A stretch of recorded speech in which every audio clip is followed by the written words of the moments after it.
มื้อนี้มาจกทานพี่น้องเอ้ยแม่นจะบอกพี่น้องมื้อนี้สิเป็นคนเอาทานได้มาก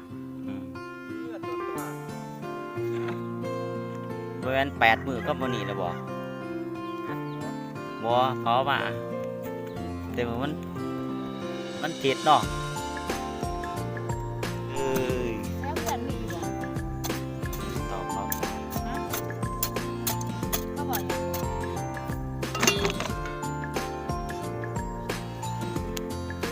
ใครอยู่ เป็นหยังเนาะ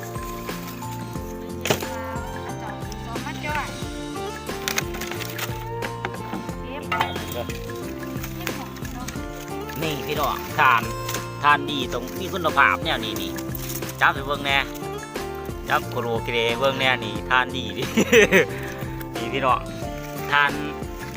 นใหม่ค้ามโอ้งามเนี่ย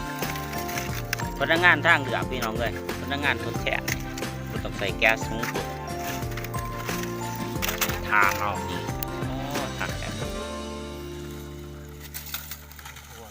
อะไรที่19 วัตต์เป็นจ้าที่19เก็บทานยังขมักเขม้นชิ้นหนึ่งโมเป็นสีเหลืองนะคะทานธรรมชาติพี่น้อง ขนาดเขียนให้ยังราคาเดียวเป็นแปลงของมันมีไฟแล้ว ทานธรรมชาติ มันบ่ไหวเลยแล้ว สาเป็นแนวนี้แหละต้องเป็นเพิ่งในเช้า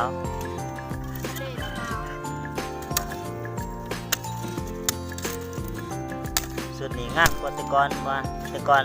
มีแต่เทา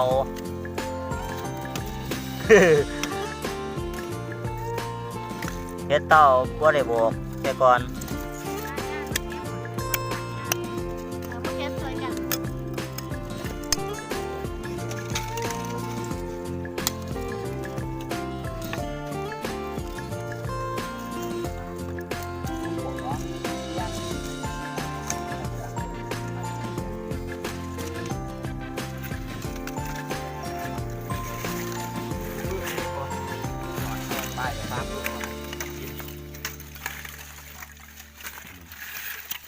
ทานดีพี่น้องเอ้ยทานดีสอบ40มันสอบเท้าใหญ่นี่แล้วนี่ แม่จะบอกว่าอยู่ 40เลยมันสอบ30 สอบเยอะหน่อยดิเปล่าอ่ะ อ๋อไม่ค้ามพี่น้องเอ้ยโอ้ยยังโคโรเกเรอยู่ดีแห้งทานนี่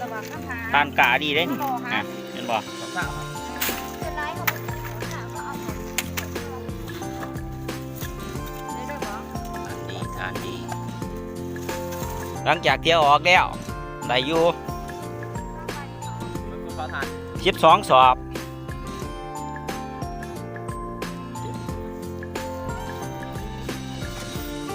เบิ่งหน้าก่อน 12เกือบเต็ม เบิ่งหน้าก่อน เกษตรหอบละ